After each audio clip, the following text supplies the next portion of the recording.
Hello. Good morning. How are you? Good. How are you doing? Good. Good.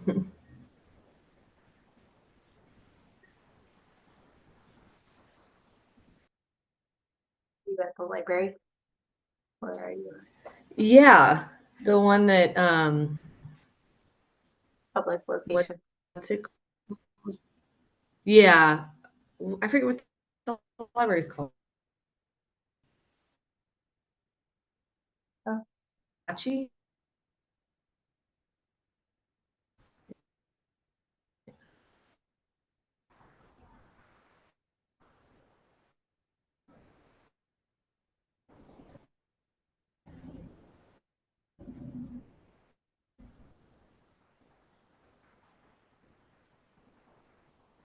And see if that helps a little.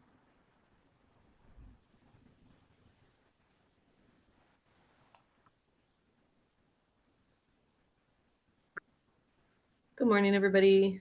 Sorry, my internet connection is not working super well, so I turned my video off for the moment. Hopefully, we'll stabilize.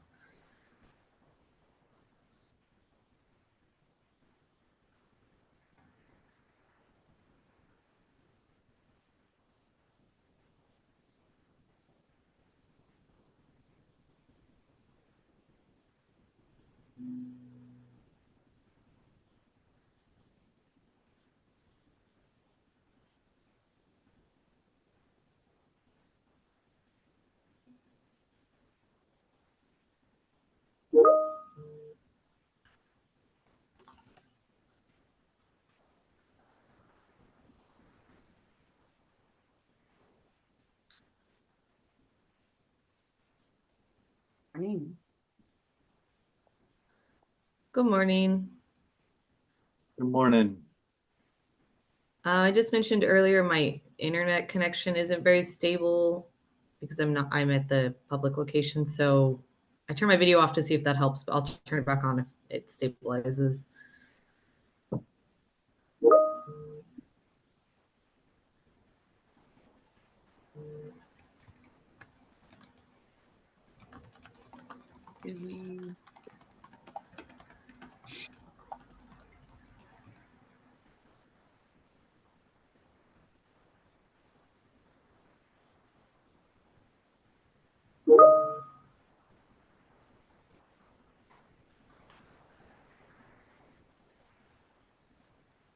And I don't know exactly who at LWDA gave us feedback, but I'll just say that comments are just 100% useful. I write sentences that are perfectly clear and can't be misunderstood, and then you get confused and they're terrible sentences or paragraphs. And I just really appreciate the careful reading, and there's just multiple drafts people have worked through, and the consistency has been really helpful and very high and very helpful. Great. Glad to hear that. Except the comments from Lisa, those are terrible. No, I'm sorry. Not that on. I don't know. Just Lisa shows her camera on, and I didn't ask. Awesome. Let's see who are. Oh, we're waiting for Maria. Do we know? Maria and Gustavo. Let me double check the meeting invite and see if they responded yes or no. What we can Okay.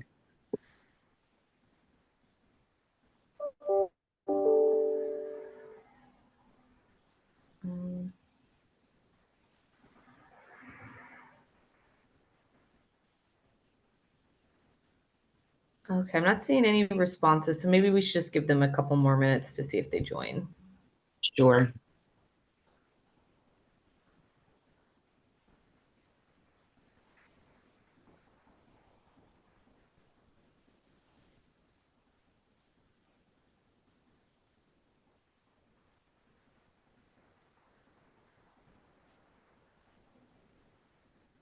We have a couple minutes. Can we ask? We have an attendee from Washington. Can we ask Hillary what's happening in the Department of Labor? If we have a minute, if she has anything she can share publicly. Is that an okay use of time while we're waiting? Sure, let's give her speaking ability. Fap, do you mind giving Hillary, one of the attendees, the ability to use her microphone? And then if she'd like to, that's no problem. Purely voluntary, but I'm sorry, I stepped away. What were you all talking to me? we're giving panel member another minute. So if you wanted to give us a 60-second update on what the Department of Labor is thinking about in terms of Oh, employee. sure. Yeah, I'd be happy to. Yeah, so hello, everybody. So the Department of Labor has a new division of employee ownership, which was put into place because of the Work Act, which was part of the Secure 2.0 retirement reform legislation that passed in December of 2022. And I had the good fortune of getting the job to lead the division, and just started the role, moved to the DC area from California, and just started the role on July 1st. So by the timing of things in the federal government, I'm still very, very new, and we're still getting our plans defined. But I'm excited to share that the Work Act requires us to focus very much where I would be interested in focusing, which is in supporting state employee ownership programs. So California has kind of its emerging hub that is, I think, slowly getting started. And we're here as a resource to the state of California as you get your work going. And we're in touch with all of the other states that have employee ownership programs. There's only about 6 or 7 of them right now.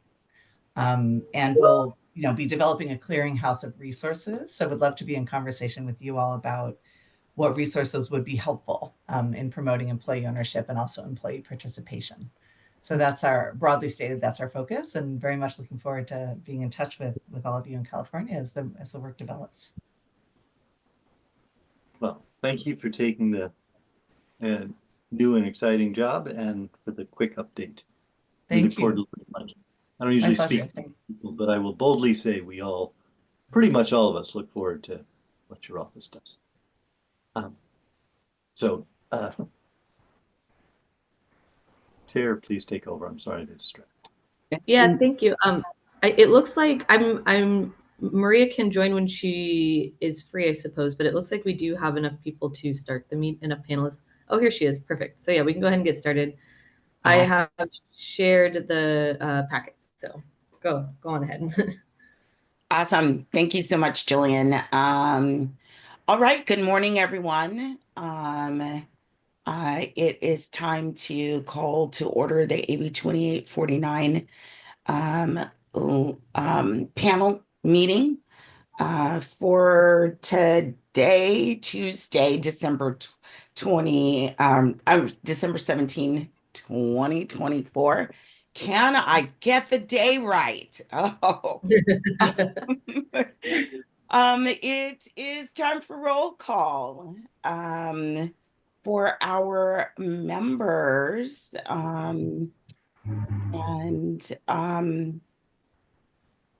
you want to do Jillian, do you want to do a roll call or do you want me to do it? Sure, I can say the names and the panelists if you'll just say here. Jessica Pitt. Here. Tara Lynn Gray. Here. Ray Crisatello. Here. Gustavo Medina. Here. Maria Salinas. Here. Great. Awesome. Thank you, Jillian. Next item on our agenda is approval of the November 2024 meeting agenda. Do I have the right? Yes. Okay. I think we're actually approving the December panel meeting agenda, and then we'll do the November meeting notes. Right? Yes. Sorry, I misheard. That is correct, Jessica. Okay. Am I reading from the wrong agenda? I am sorry if I am. Okay. So action to approve the December panel meeting agenda. Has everyone reviewed the agenda, and can I call for the motion? Motion to approve. Okay. We have a first. Do we have a second? I'll second, Maria. Awesome. If there's no discussion, call for the vote.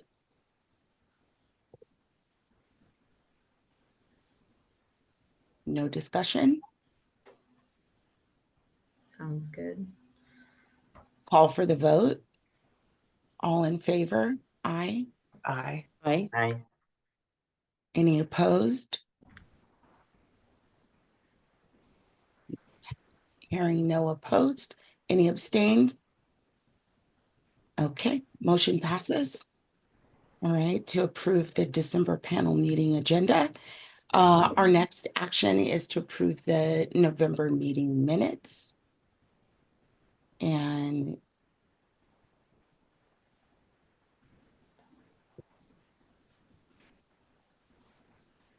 okay, is there a motion to approve the minutes from November? I move to approve. Second, Second. thank you, Ray. Any discussion? I think we're good. Okay, hearing no discussion, we'll call for the vote.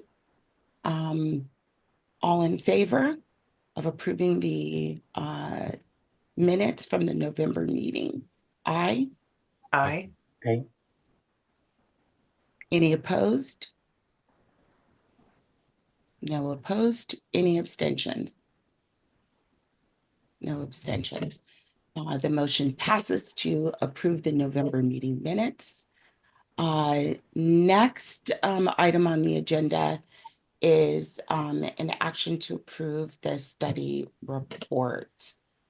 I think there should be a little discussion beforehand. I want to give the study team an opportunity to speak about anything, and anyone else who has anything to talk about for it. Excellent. So let's open discussion on the study report. And should I start with you, Dr. Levine? Did you have a recap or summary or anything that you wanted to say to open the discussion? I'll speak very briefly. Just the substance of the report is not very different from a month ago. We've received lots of feedback on places where we were unclear or rarely erroneous, but often unclear and sometimes wrong. And we just really appreciate panel members, LWDA, and the public who've given us feedback over the last year. We have lots of expertise in our panel. The rest of the world has vastly more, and it's been wonderful you all have shared with us, as well as just careful reading and finding where we have opportunities to improve. So thank you all. Awesome, thank you. Any panel members have any questions or thoughts or ideas? I have a few things. First, I'm sorry to be really nitpicky, but the table of contents is not aligned with the actual pages in the report. So you want to take a look at that. And then David, you had mentioned that you got some feedback from LWDA staff since the last time this panel met. Is that correct? And if so, I'm just kind of would love to get a summary of that, and so that the whole panel sort of is aware of any changes you may be making since we met last time. Let's see. There were a bunch of comments, and they were just I can't summarize because I just haven't memorized them, but they were we talked about unions getting deference, and we made it sound as if that included, in some regulation, collective bargaining contracts get some deference. We made it sound as if the exemption for joint liability was included there, and it's not. And we wrote poorly, pointed out, and we will we'll fix that, or will fix that. So things like that, where the writing was sloppy and the or the staff just knew details that we didn't, and they were kind enough to share with us. There was nothing, nothing changing the meaning of anything except to improve where there are either lack of clarity or sometimes errors, as in that case. Um, uh, so So then I did, I guess, want to comment on some changes that may or may not have been then reflected in the comments you got from the staff, which is that while I think all of the recommendations are very strong, some of them are phrased in terms of policies when perhaps they fall more into the category of strategies, and that oftentimes the recommendations put sole responsibility for sort of enacting those recommendations on the state, when in fact there are many of them may be taken up by philanthropy, by a foundation, or some other kinds of entities.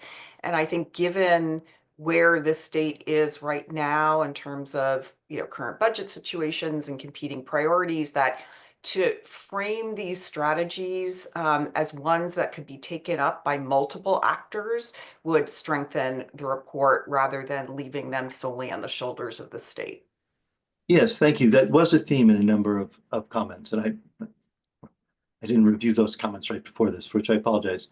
And I think the point was made in those comments, and you're repeating it as helpful, that if we say somebody could fund this, that somebody could be anyone who wants to fund it. And so, yes, it could be any donor, a philanthropy, foundation, and so forth. And we will make that clear. Thank you for reiterating.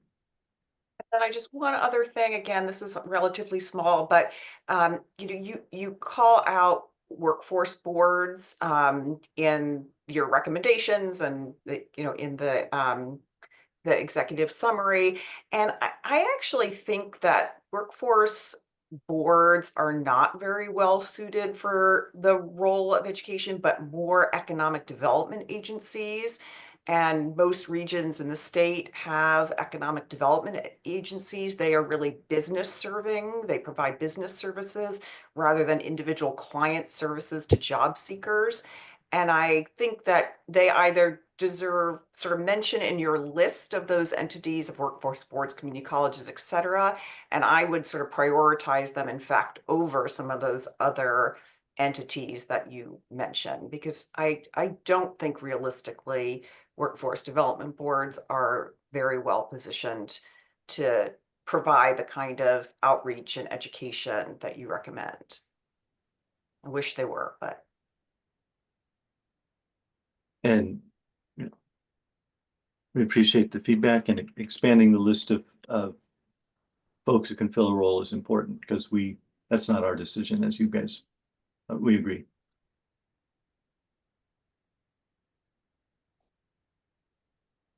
Thank you, Jessica. Any other comments, questions, feedback? I have, hearing none others right now, I have a couple of thoughts on the policy approaches area, a couple of questions. On page 5 in the executive summary, you list the policy approaches, and number 1, in improving information. I'm wondering, you're encouraging the state to consider developing a certification program to recognize high road worker owned firms. And then the certification is for B corporations is identified. And I'm just curious, when I think of certification, I think of like business certifications in terms of Department of General Services, which is fairly complex program.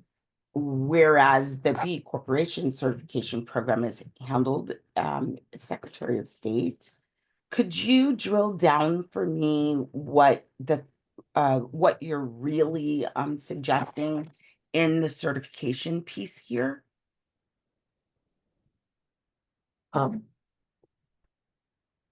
Let's see.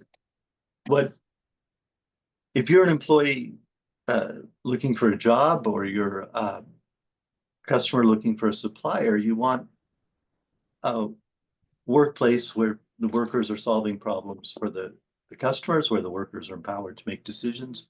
Often, not everybody wants that, but a lot of people would like to know that.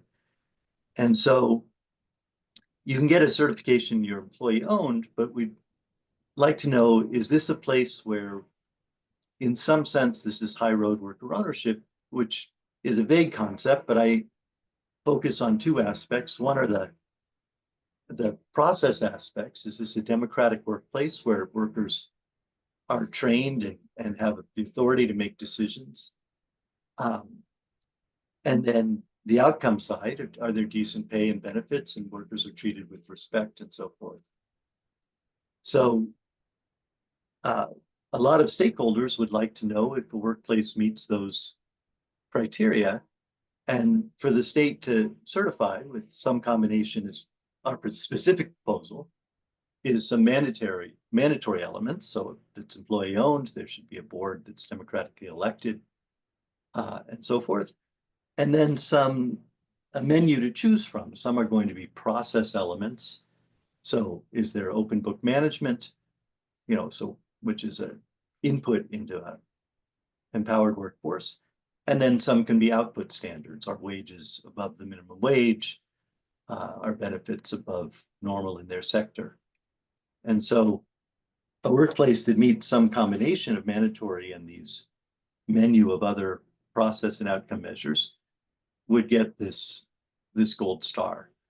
The state doesn't do a lot of certifications along these lines, so I'm not an expert about how that would be implemented, but that would be something that would be valuable to employees, to customers, to the state doing its own procurement, to know that it's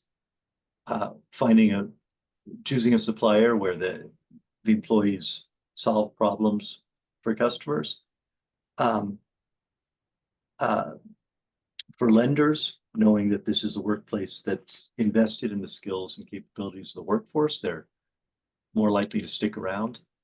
So that's the goals of the certification. I fear I cannot tell you exactly how to implement, because you all know more about how the state certifies than I do. Thank you for that. I would think that we should probably do a little bit more work to drill down into that, because it seems to me that implementation would require, multiple agencies.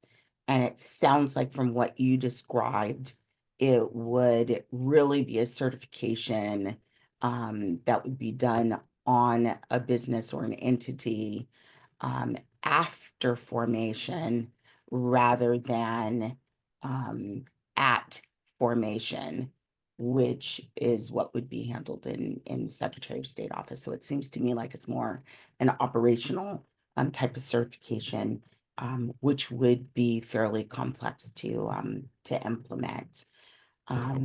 Okay. Chair, may I add a comment on there? Because I think you bring up a good point in that one. I'm just going back to my notes on this point. Certification means so much, to many organizations, and there's a lot of certification pieces already that I think we need to be careful on this, that we're not defining it as an added layer, but somehow tie it to the added benefit. So I agree with your comments that we should probably drill down a little bit more. And I don't know if that's needed at this point, but definitely, from an implementation standpoint, I think you wouldn't want us to get bogged down on what certification means. And let me just add, the report talks about certifying high road worker-owned workplaces, but certifying high road workplaces, regardless of ownership, where ownership is part of the menu but is not required, I think is also valuable. That if you're looking for a job or you're looking for a supplier, you want to know, is this a place where workers are empowered to spot and solve problems? And I think one could start with worker ownership, but I think if that infrastructure is up, it should be opened up more broadly to the sorts of workplaces that are providing benefits to the state. And to California at large. Thank you. Any other thoughts or discussion on that item? Or any others? No, just a general comment that, I I appreciate the time put into putting this report together. And really the thing that I really appreciate that I think is invaluable is that worker ownerships it leads to high road employment, high road jobs. And that's something that I think is a huge takeaway for me, especially as we talk about, workers that are struggling and the focus of the state. And this is a tool, underutilized tool that we could do a lot with. And I think this report will be really helpful in making the case and educating people of of why they should take a look and take into consideration this model, something that we just don't really talk about. So I think that alone is invaluable. So thank you for that. Thank you for the feedback. Thank you, Gustavo. And I would agree, it's very valuable. Looking at policy recommendation number 2 or policy approaches, you mentioned a grant program, and I'm just thinking in our current climate, is there another approach without additional funding that you might be able to look at? Are you laughing at me? Just thinking, my office, it had SB 1407 directed to us, and we did not get an appropriation, and as a result, have really not been able to implement a program, something that we've been very supportive of, see the benefit for small businesses, but really have not been able to create a pathway forward. And so I would hate to see such valuable work not get a path forward without appropriations to support it. So I'm just asking the question, are there any other approaches or that you could think of without a grant program, any maybe partnerships or other things? And Yeah. I hate to be the devil in the details. And before that question is answered, Tara, are you looking at a specific page number right now? Yeah, I'm still on page 5, the executive summary, just kind of stepping through the policy approaches. Yeah, and Director Gray, we had the same comment on that one. If maybe we could be more expansive, because for the same reason, just knowing the current state of the California budget, is it something that you said partnerships, maybe a public-private partnership model would serve something like this? Or even engaging philanthropy. Philanthropy, yeah. No, I think what came through clearly from the LWDA comments, which we had been incorporating, and Jessica reiterated, whenever it says the state can fund this, anyone else can fund this, and that we will make that clear. Because Jessica's completely correct. If something's a good idea, it's a good idea regardless of a broad range of funders. Some of the policy proposals don't cost very much. So asking the Small Business Administration for a waiver to let you give SBA loans to co-ops. I never know what it costs to write a contract with a waiver from the feds, but conceptually that's low cost. And I mean, when we first met, part of this group emphasized we have a bunch of retiring people. We want to make sure they have easy access to information on employee owners as potential buyers of their business. Retiring small business people, I should say. And we developed this little very, very primitive chatbot that I think I encourage anyone working on this, clearly shows the approach has promise. And so it's very much focused on co-op conversions, but I think expanding it to be just a how do you sell your business chatbot would be very straightforward. And of course, that would cost the state something, but it would be valuable to all the business outreach efforts that your office is doing. And right now, people don't know how to sell their business, right? They're experts at running a business, but they haven't retired before usually. And giving them high quality options to help them explore what are the choices, selling to a kid or to on the market or to your managers or also to your employees is, I think, just generally useful to many 100,000 California small business owners. And if the state has some leadership role there, then it'll make sure that employee ownership is on the menu. It doesn't need to be privileged, but it normally will be neglected by many business brokers and many people who are very, very skilled at running a business, just wouldn't necessarily be on their radar. So that's not free, but it's awfully cheap, and I think would be helpful, not for employee ownership, but for helping small businesses, and by the way, also promoting employee ownership. So I think there are low-cost things the state can do that are still of value, and I think working with philanthropy to do some of the things that have costs is something we will highlight in the report as a way forward. Thank you. And I appreciate, Tara, the comment about, or the concern about state funding. It's always also, I'm glad this is also in there though, because this could be a one-time cost, and sometimes, as you all know, sometimes there are one-time monies that can go out, and this is something that can help workers and is a worthwhile investment. It's from my perspective, and so there might be an opportunity in the near future where there are some dollars where the administration wants to support workforce and healthcare workforce in particular, and this is good to know that we have in our back pocket as a one-time funding need potentially. Understood, Gustavo. Thank you.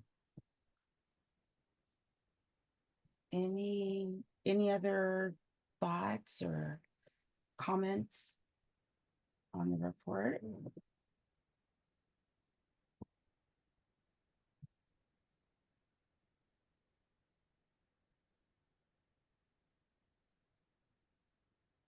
None? Okay. I guess then we will move then for an action to approve the study report. Do I have a motion? I have a quick suggestion before we move to approve it. I just wanted to pose to the panel, like we did before with the study plan, that I know that there are some changes still being made, and the study team is still planning to provide us an updated version. What we did with the study plan was that the panelists outlined specifically what they were looking for in the study plan, and then left it up to the panel staff to ensure those changes were made, and then the study plan was approved based on the fact that those changes would be made.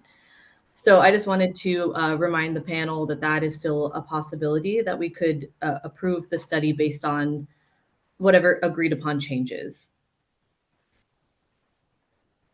Thank you. I appreciate that reminder. And probably the right way to go, given the feedback that we've had in the discussion that we've had this morning. So is there a motion to approve the report and allow the panel staff to make the necessary changes or modifications to the report prior to final approval? Is that, May I just say a clarification? I yes, think the proposal was the LWDA validated my team have made those changes. I think is the proposal. Is that correct, Jillian? Yeah. Yes. So we're provisionally approving the report dependent upon the study team incorporating feedback from today's meeting, panel meeting, and LWDA. And LWDA staff will give it the final stamp of approval. correct. Was that a motion? Sure. I'll second that motion. Oh, okay. Thank you. All right, let's do Jillian, would you like a roll call vote on this? Sure. I will say every panelist name, and then you can cast your vote that way. Jessica Pitt, Yes. Tara Lynn Gray, Aye. Ray Crisatello, Aye. Gustavo Medina, Aye. and Maria Salinas. Aye. Right, thank you. The motion passes. And we will be looking forward to the validated and annotated report. Okay, I think that it is now time for public comment on non-agenda items for 5 minutes. Do we have any public comment, Jillian? I am not seeing any. Just a reminder to anyone watching that you can submit questions in the Q&A forum on Zoom. And you are also welcome to submit public comments to the email address, which I'm going to pull up right now to inform you. Just give me 1 second.